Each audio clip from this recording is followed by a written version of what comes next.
और चलिए अब बढ़ते आगे। यूपी के डिप्टी सीएम केशव प्रसाद मौर्य ने कहा कि योगी आदित्यनाथ उनके माननीय हैं और सभी मिलकर काम करें।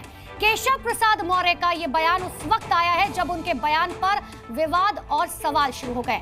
यूपी के डिप्टी सीएम केशव प्रसाद मौर्य ने कहा कि वो पीएम मोदी के नारे एक है तो सेफ है के साथ है, जबकि सीएम योगी आदित्यनाथ की तरफ से जो नारा दिया गया था बटेंगे तो कटेंगे, उस पर उन्होंने कहा कि हमारे नेता पीएम मोदी हैं और उन्होंने एक नारा दिया है, हम एक है तो सेफ है।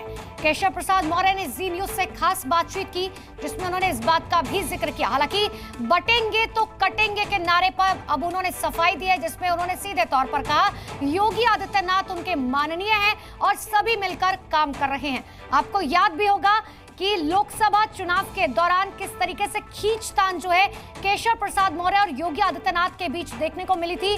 यूपी से लेकर दिल्ली तक लगातार बैठकों का दौर चला था और कई बार ऐसी तस्वीरें सामने आई थी जब एक दूसरे को इग्नोर करते हुए नजर आए थे। इतना ही नहीं, बयानों पर बवाल भी शुरू हुआ था। हालांकि बाद में आलाकमान की तरफ से साफ तौर पर कहा गया कि अगर कोई दिक्कत है तो सामने से आकर बातचीत की जाए।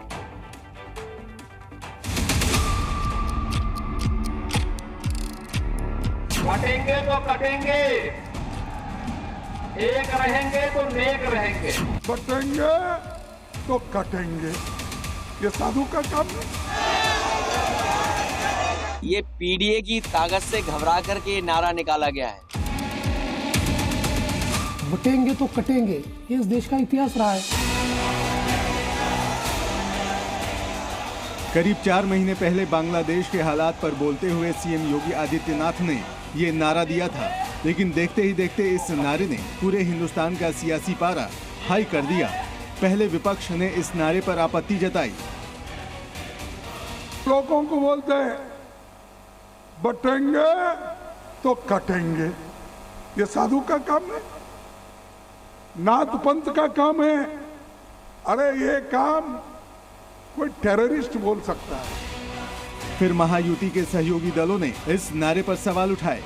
स्टेट के चीफ मिनिस्टर आते हैं और वो बोल देते हैं बटेंगे कटेंगे, तुरंत हमने बताया कि ये कि उत्तर प्रदेश नहीं है, नॉर्थ में ये चलता होगा। हमारे महाराष्ट्र में शिवशाहू फुले अम्बेडकर की विचारधाराओं से महाराष्ट्र चलता है। और अब यूपी सरकार में उप मुख्यमंत्री केशव प्रसाद मौर्य ने इस नारे से किनारा कर लिया। मैं मुख्यमंत्री के बटेंगे तो कटेंगे बयान पर अपनी कोई टिप्पणी नहीं करना चाहता।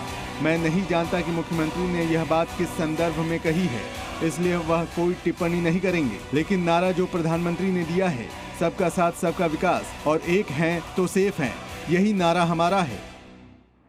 बटे थे तो कटे थे।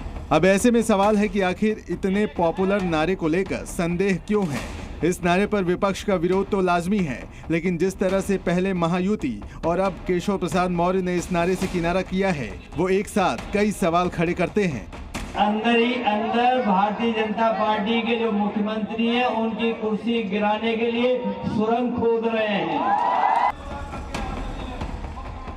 दरअसल 2024 चुनाव के बाद हरियाणा हर दल के लिए सबसे बड़ी पॉलिटिकल लेबोरेटरी बनी। फिर सामने महाराष्ट्र के किले को फतेह करने की चुनौती थी। बटेंगे तो कटेंगे का नारा चल पड़ा। महाराष्ट्र में इस नारे के पोस्टर छपने लगे। इतना ही नहीं, इस नारे पर गाने भी रिलीज हुए, जिसका थीम भी महाराष्ट्र के इर्द गिर्द ही था। बटे तो कटे, ये कभी नहीं होने देना है। देखते ही देखते पूरा महाराष्ट्र चुनाव बटेंगे तो कटेंगे के नारे पर एपिक सेंटर बन गया। लेकिन पहले महायुति और अब केशव प्रसाद मौर्य के बयान के बाद एक बार फिर सियासी हलचल तेज हो गई है। ऐसे में ये देखना दिलचस्प होगा कि महाराष्ट्र और झारखंड चुनाव में इस मुद्दे का सियासी फायदा किस पक्ष को मिलता है। ब्यूरो रिपोर्ट, जी मीडिया। बटेंगे तो कटेंगे। जी न्यूज।